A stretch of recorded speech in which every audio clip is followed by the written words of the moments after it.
My name is Sanaya. And I'm Camila. And welcome to another edition of MLK Kids and the News. We have some stories for you today that will inform, entertain, and amaze you. So let's get started.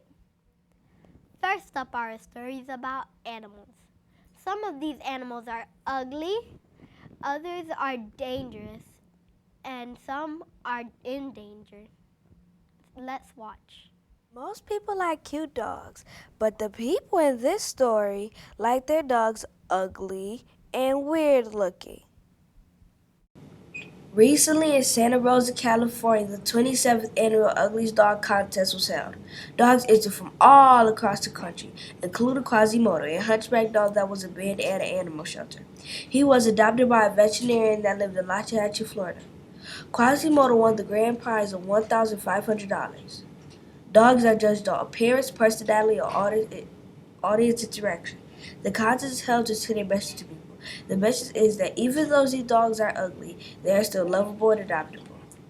I like the message they are sending, but I would never put my dog in an ugly dog contest because my little princess is too cute. What would you do if you were swimming in the ocean and you saw a shark? If you were brave, you may do what this little girl did. 10-year-old Katie Zermack was walking around in 2 feet of ocean water in Jacksonville, Florida, when she felt a pain in her right leg. She thought it might be a crab holding onto her leg.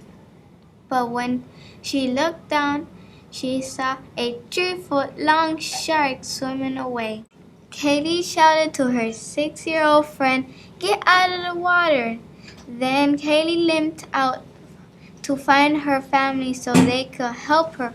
However, when Katie turned around, she realized that the girl had not heard her and was still happily splashing in the water.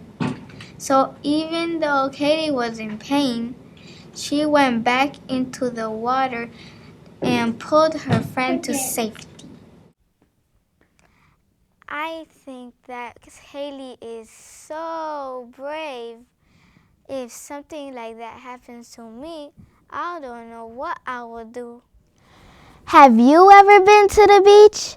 Well, I have. And on the beach, I often see driftwood and sand. Hey, I was wondering, what would you do if you saw a sea monster? In late April, a rare sea monster washed up on the shores of Catalina Island, California. Rachel Grant spotted the dead sea monster on the sand. Rachel is a lecturer on animal biology. She identified the sea monster as an oarfish. Oarfish can grow to 50 feet long. They are normally found in the deepest parts of the ocean.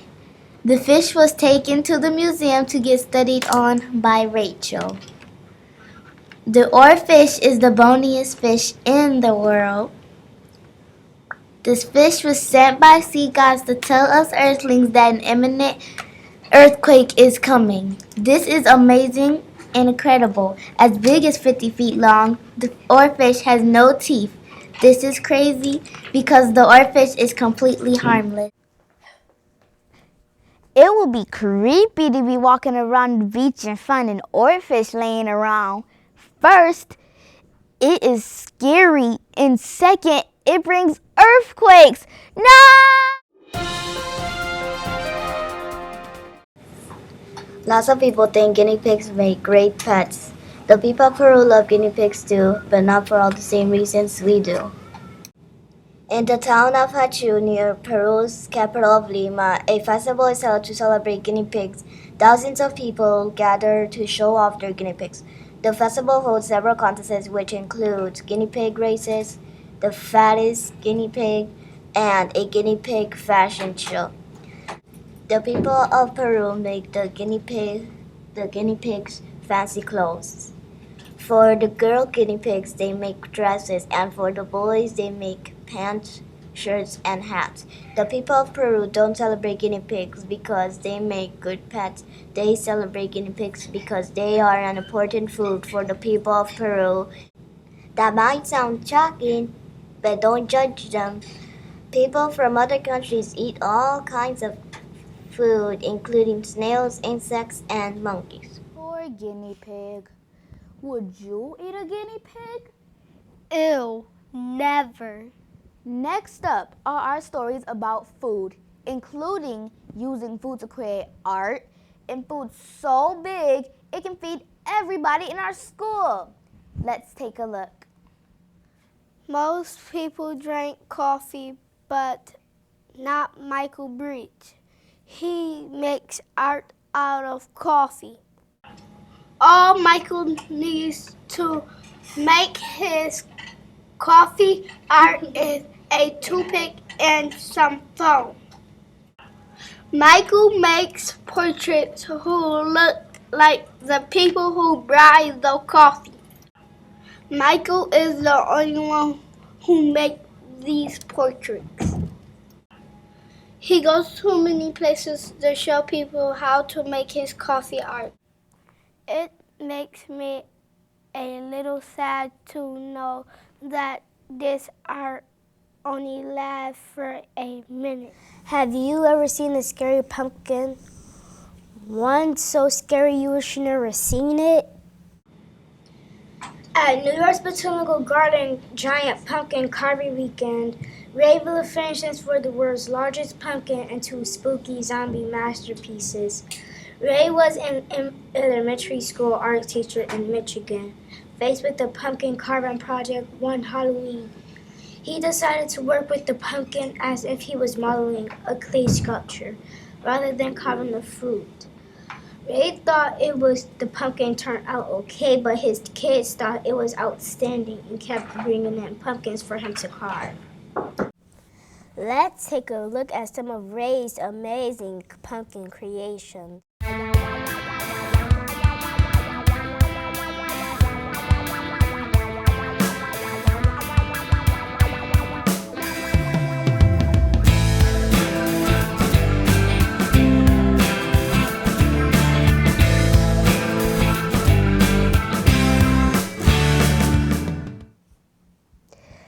It's incredible, huge, amazing, and can serve more than 1,000 people. What is it? It's the world's largest pizza. Making this pizza was the idea of Dorilo Nardi, who lives in Rome, Italy. He wanted the world to know about the importance of making healthy food choices. To make this pizza, he used 1,488 pounds of margarine, 9,800 pounds of flour, 10,000 pounds of tomato sauce, 8,800 pounds of mozzarella cheese, 551 pounds of salt, 220 pounds of lettuce, and 55 pounds of vinegar. The pizza weighed about 26,883 pounds. To bake this amazing pizza, it took 5 chefs. They stayed awake for over 48 hours baking the dough. The 5 chefs baked about 5,000 patches of dough. They spent most of their time rolling out the pizza. The pizza came out to be 40 meters in diameter. The crust was fully cooked, but the toppings were raw. It would be great if a pizza like this one would get delivered to my house. I wonder if we're having pizza today for lunch. Yummy. Mamma mia! I would sure love to have a slice of that pizza. Me too. Now on to our technology segment. You might think that the future of transportation will be something like a jetpack or a hover car, but one man plans to change the way we travel with a Hyperloop pod. Elon Musk, the CEO of SpaceX, has revealed a 57-page plan to make a Hyperloop pod, which is a kind of supersonic train. Supersonic means faster than the speed of sound. The Hyperloop pod was made to go between cities that are close together, like Los Angeles to San Francisco. It can turn a 6-hour trip into a 30-minute one because it can travel up to 800 miles per hour. That is faster than the Eurostar, which can travel at the speed of up to 186 miles per hour, and the bullet train, which can travel at 275 miles per hour. The Hyperloop pod works inside of a low-pressure steel tube. Electromagnets keep the car from rubbing against the tube and push the car through the tube. Elon Musk plans to start the Hyperloop pod by 2016 and have it completed in 7 to 10 years. I hope that Elon Musk completes his Hyperloop pods so that I get to ride on one of these trains one day. MLK Kids News is seen throughout the city. My story about the Hyperloop train even became part of a candidate's platform. Watch. I'm here with Rosacea Barnabas, who is the Green Party candidate for Monroe County Executive. Rosacea, I heard you got an idea for your platform from my story about the Hyperloop pod. Yeah, so I was watching you deliver your news story, and you came up with this awesome idea about Hyperloops and this super fast transportation method. And I thought that we could have this in Rochester, where we traveled to New York City and back in an hour or half an hour. And I have a lot of relatives, I bet you do, in New York City, and that would totally be a great way to travel. Do you like to make origami? Fold paper into object? Well, this origami object does something amazing that you won't believe. Scientists in Seattle made a little foldable robot. The little foldable robot can do lots of things like walk, swim, run, and carry objects. The origami robot can also complete tasks, and when the tasks are done, it self-destructs by dissolving in acetone, which is a liquid. The robot is made of self-folding sheets and a tiny magnet. This magnet connects with external magnetic fields, which scientists can apply in different degrees to control the robot's movements. The robot can overcome obstacles while carrying loads twice its weight, which is 1/3 of a gram. This is less than what a paper clip weighs. When this robot is exposed to heat, it folds up.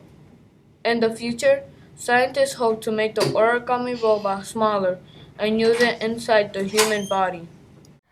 I think these robots are pretty amazing.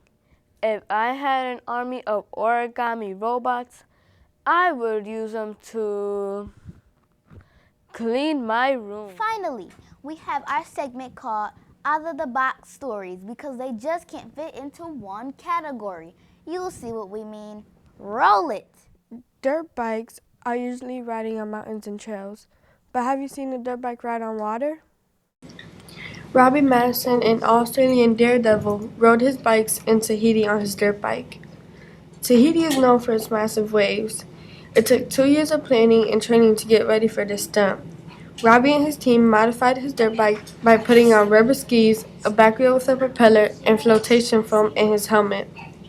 Robbie is an avid surfer, but he still had to get to the big swells before trying to stunt. Robbie got caught in huge waves and took several tries before he was able to ride the perfect waves. DC Shoes sponsored Robbie's stunt and made a 3-minute video of his ride. Madison is so brave. Even I won't ride my bike in a big puddle. Driverless cars are spectacular technology, but the next time you see a driverless car, it may not really be driverless. The magician Rahat has been pranking fast food restaurants with what looks like a driverless car. He has been pranking them because he thinks the workers have a boring job handing out bags of food and taking the money all day long. What I did was I built this car seat costume, and what I'm going to do with this costume is I'm going to put it on and I'm going to go through a drive-thru in the inside of the car with this costume on. Rahat's pranks are awesome. I especially like the floating cup prank. Is it cool if I get an extra straw for my cup, please? What's up? And I would love to pull this prank on my friend Jonathan to see his reaction. Ha ha ha ha. Ha ha ha. Wedding dresses can be very expensive. What if I told you that you could make wedding dresses out of something around your house? Recently, the annual toilet paper wedding dress contest was held. Laura Gwen and Susan Bain came up with an idea as a way to promote their website, cheapchickwedding.com. The winner of the event gets $10,000. The rules are simple. To make a toilet paper dress, designers can use toilet paper, glue, thread, and tape. No zippers or Velcro may be used. First, toilet paper is put in a pot of hot water on the stove and stirred. It is then dried and mixed with glue. Finally, a paintbrush is used to make pretty designs. This year's competition attracted 1,500 entries. Diana Pope was the winner of the National Wedding Dress Contest. She made a dress look like a tuxedo. Those wedding dresses were very pretty, but I will never wear one to my wedding. We hope you enjoyed our newscast. Join us next time for another episode of MLK Kids and the News. Bye.